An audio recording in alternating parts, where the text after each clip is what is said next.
Hello my friends, this is Sissy. Before we start, I would really appreciate if you can hit that like button and subscribe to this channel. It will help this channel grow, and if at any point you'd like to communicate with me, feel free to leave a comment. I do check all my comments.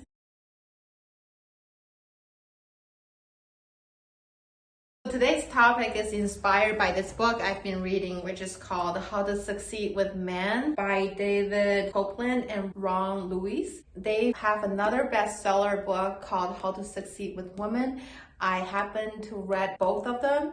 This book really inspired me to make a video because the meaning of succeed is very different in these two books. What I found is succeed in the women's book is about how to secure a committed relationship with a man, versus the succeed in how to succeed with women book is about how to seduce women into have sex with a man. Another book I've read recently is called Beyond the Blame Game: Creating Compassion and Ending the Sex War in Your Life by my friend Dimitri Biogir. In this book, he talks about both women and men are looking at both sides of the same coin. Here's what he put. Woman is more concerned about the man's emotional ability and his commitment to romantic relationships, while the man is more concerned about her sexual ability and her commitment to their erotic relationships. She is into feeling, he is into sex, she wants romance, he wants lust. However, sexual desire and romantic desire are different sides of the same coin. On page 124, Paradox and Sexuality, he wrote, romance is an emotional fantasy. Sexual desire is a physical fantasy. Romance is the emotional form of love, and sexual desire is the physical form of love. At the end of the day, everybody is looking for love. It's just the way that we perceive love and express love is very different. Before we dive in what I want to share today, I want to make a disclaimer. I am not saying anyone is wrong, because everyone is right in their given reality. Everyone is right in their perspective. I am simply using my channel as a venue to express my personal opinion, to show that not all women are like what I was told on some of my dates. I am on a dating app, but I am not there to accumulate the number of men I'm sleeping with. I am not looking for hookups because I'm simply uncomfortable to be open to people that I don't know enough about. Some of these guys make me feel like a dinosaur for having a old school belief, but to me, I'm more like a unicorn. I can do a lot of things, but on other topics, I am relatively conservative, and I believe there are people like me exist for both men and women, and we need a channel to express ourselves too. And this dinosaur, this unicorn, has her own YouTube channel, and I'm going to exercise my freedom of speech here.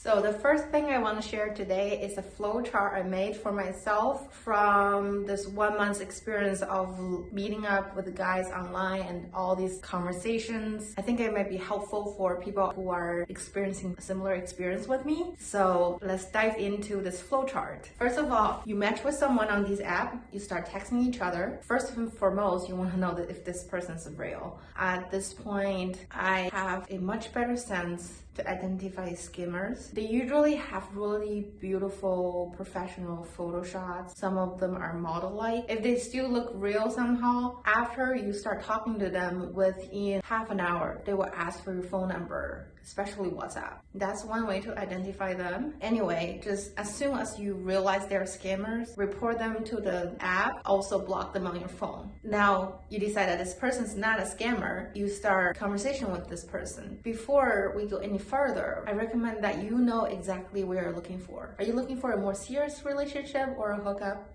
Are you looking for monogamy relationship or a non-monogamy is okay? What about the sexual orientation? Do you need the other person to be straight or you're open to LGBTQI? Is this person potential sooner? I've had experience where I had a very intellectual and interesting, stimulating conversation with a guy, and then all of a sudden we talk about why we're using the app. The guy brought up that I need to have sex with you to get to know you. To me, it's too early. And I was very uncomfortable, so I stopped replying to his message. Also, if you're texting each other, you end up talking about what kind of relationship this person's looking for. If he responds, I'm open to all possibilities, if I'm flexible, that's an obvious sign that he is looking for hookup more than anything else. And then you will need to make the decision whether or not you want to see him or her. But honestly, I don't see it as a problem for guys. The next step, maybe he's not looking for a hookup. Is he willing to get to know you? And do you want to meet him in person? From my personal experience and from what my friend had told me is that men don't want to be friends. Men don't want just be friends with women, especially if you're single. Just keep that in mind no matter what they say. Okay, congratulations. You finally meet each other in person. Is he a gentleman? Is there any physical attraction? Because it will be an important factor later on. I have a guy told me on my date that they won't think less about women who sleep with them on the first date. To me, it was like, it wasn't for a second I was concerned about how you would think about me, but rather how I would think about myself for a couple reasons. First of all, man and woman have sex on the first date. The satisfaction is guaranteed for a man because he will come, but it's not so guaranteed for a woman because you may not come, because he may not last enough, maybe he's not very good at what he does. Anyway, it's a 100% win for the man. It's an unknown for the woman. And what if he become a jerk afterwards? What if he said all the right thing just to get you to his bed? What if afterwards he tells you, I have an early meeting tomorrow, so you cannot sleep over? This is what one of my girlfriends told me, that she had a one-night stand with the guy. They actually know each other for a long time. It's not from dating app. But weirdly enough, this guy needed the white noise from TV at night to fall asleep. So the whole night she was laying there, not sleeping because she's a light sleeper. Anyway, they're just satisfaction unclear for women. That risk, I'm not willing to take. The second reason is that it's more likely for a woman to feel a sense of attachment after having sex with someone you were not even interested in. Women release oxytocin during intercourse, which is a hormone that's linked to positive social functioning and is associated with bonding, trust, and loyalty. Sex doesn't affect men the same way as women, so afterwards he might be ready to move on, yet the woman is stuck and feel a sense of responsibility or attachment to the man.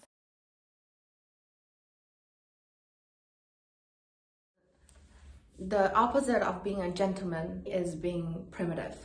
Is this guy behaving primitive on our date? Can he stop talking about sex? Does he tell you that he has access to booty calls? He can just text someone right now and problem solved. The man told me that we need to be adult about intimacy. Actually, when he said that, I didn't register. I literally asked him, are you talking about sex when you say intimacy? These are all signs that this person is looking for a hookup. And if he didn't make that clear on the first date, he will not hide it on the second date. He might even stop contacting you afterwards because he has access to booty calls. But then, guys, why are you telling me that you can get booty calls? I'm not a dude. I don't think highly of you if you have access to booty calls. I don't think, oh, he has so many options, but he chose me tonight. No, that's just disgusting. If you have sex and you have easy access, go ahead and call them. I will make room for you. And honestly, girls, if some guy tell you these things, I think it's a red flag, because if you are looking for a committed relationship, are you okay with your future husband to have a list of booty calls that he can do when you're on a trip without him? Also, ladies and gentlemen, do not believe whatever he or she is telling you on a date if you meet each other on a dating app, because there's no verification. He can say whatever he wants. Unless you get to know his family, his friends, you don't know. He can say to you, I never take a girl home on the first date, yet you're sitting on his couch. I have nowhere to verify this information. Is he just flattering me or he's being authentic? I don't know. Anyway, let's continue this flowchart. You met him, he's being a gentleman, you are physically attracted to him, go on more dates with him, get to know him better. Gentlemen, if you gave the ladies that romantic feeling, it's much easier to get what you want than you go straight to what you want. I still believe a lot of women are looking for romance. In another book, David Kaplan and Ron Lewis wrote, called The Sex Lover's Book of List. They have a list of the quality that men and women are looking for. Let me share it with you. Now let's look at what man wants in women. Number one is a woman who is inexperienced with sex, yet she really loves sex. Number three is a woman who's slim and petite, yet she has really large breasts. Number five, they want women who's very innocent. And six, they want the woman to be mature and trustworthy. Number seven, they want the woman to be reserved. Yet number eight, they want the woman to be adventurous and flirtatious. Now let's look at the top 10 list of what women want from men. Number one is 88% of women looking for men that's 8 feet tall or more. Number two, 80% of women are looking for men with imposing body massiveness. Number three, 78% of women looking for men with a muscular, athletic build. Number four, 72% of women looking for broad shoulders. Number five, 65% of women are looking for a large penis. Although large penis is a relative term, we live in a duality world. Everything is comparison. For example, this is a good size book, and then I have a thicker book, and then I can bring out another book that's bigger than both of them. So what is large? Number six, 64% of women are looking for strong and muscular arms. Number seven, 60% of women are looking for tight and small rear. Number eight, 55% of women are looking for a full head of hair. Number nine, 37% of women are looking for a sensual mouth. Number 10, 34% of women are looking for a narrow hip. And then there's more. They're also looking for a square face, bushy eyebrow, a Roman nose, large eyes, and tan skin. Honestly, guys, if you're looking for hookup, even if you're just looking for a general relationship, go work out, okay? Your lady is looking for abs. She wants you to have broad shoulder, lean and fit, big muscle, feel protected. It doesn't mean that you don't have a chance if you're not. I'm just saying, work out, have a better build body and be healthy is a great way to attract ladies.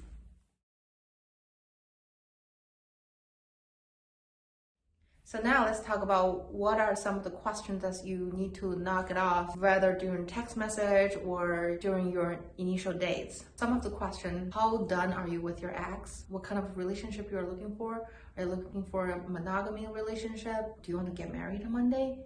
Do you want kids? Do you want more kids? What is your number one deal breaker in a relationship? Why did a relationship typically end for you? What's your main priority in life right now? What are your hobbies? Are you working on any personal projects? How often do you take vacation, and how do you like your vacation? Some people like to go camping. Some people like to stay in hotels. Which kind? What is your health condition? Do you have any dietitian restrictions? How important is religion, politics, or sports to you? How adventurous are you in bed? How often do you want to do it? When arguments happen, how do you process it? Do you need some time off? Do you want to talk it out? Can you keep calm? Also, I would like to ask, are you open for relationship coaching, counseling, therapists down the road? It's important to get some of these questions out of the way before we commit, especially for the counseling. I think it might be helpful next time before I get married. And then there are some other questions that may be important to you. For example, who did you vote for in the last election? Ask him why, in case you disagree, because it's important to keep open mind. Maybe politics is fundamental for you, but it's not so much for other people. Another question you can ask him is, how often do you drink or do you do drugs? Are you open to do drugs? Either way, it's important for couples to be able to communicate these things.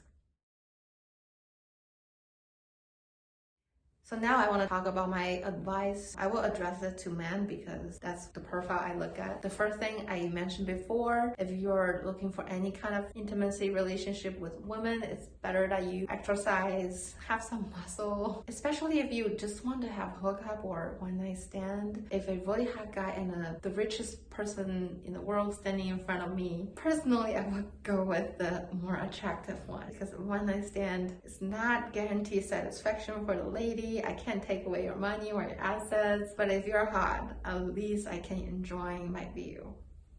Number two is something that happened to me this year.